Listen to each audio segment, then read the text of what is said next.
देखिए उर्दू, एक बात आप समझिए, सवाल ये है कि जो उर्दू के मसाइल हैं वो बुनियादी तौर पे महदूद हैं दबिस्तान दिल्ली और दबिस्तान लखनऊ के बीच में। बम्बई, ग्रेटर बॉम्बे के अंदर 200 उर्दू मीडियम स्कूल हैं। महाराष्ट्र के अंदर उर्दू जो है जरिए तालीम बहुत से स्कूलों में है। क्या हर जिले के अंदर कई कई स्कूल पाए जाते हैं। तो बुनियादी तौर पे ये सारे मसाइल जो हैं हमें इनके बारे में खुद अपने इलाके में बैठ के सोचना चाहिए। मिसाल के तौर पे इस दिल्ली में जहाँ के उर्दू का डंका बजता था, वहाँ उर्दू बाजार जो है अब उसकी पहचान कल किताबों से होती थी, आज कबाबों से होती है। तो हमें इन चीज़ों से बचना चाहिए और इनके लिए रास्ता बनाना चाहिए कि किस तरह से हम उर्दू के लिए बेहतरीन मौक़े पैदा कर सकते हैं, ख़ास तौर से कारी के तौर पर और सामे के तौर पर। बात उर्दू की भी जाए तो हमारे दानिशवरान कहते हैं कि अपने बच्चों को उर्दू ज़रूर पढ़ाइए।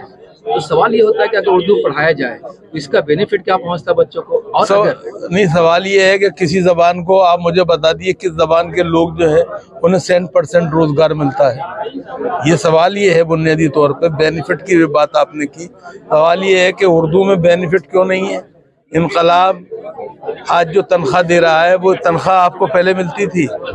जो सहारा में इम्कानात है वो है या नहीं है। इसी तरह पहले इनकलाब बम्बई से एक शहर से निकलता था, जागरण में आने के बाद वो शुमाली हिंदुस्तान में 11 जगह से निकलता है। तो हमें बुनियादी तौर पे सोचना चाहिए।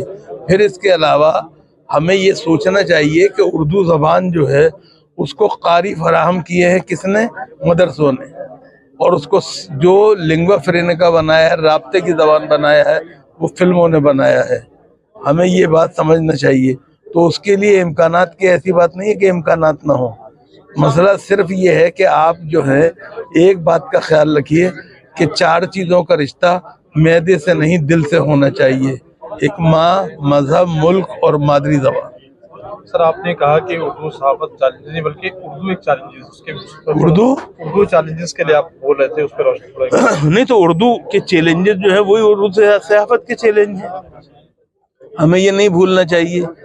इस बात को नजरअंदाज कैसे कर देंगे आप।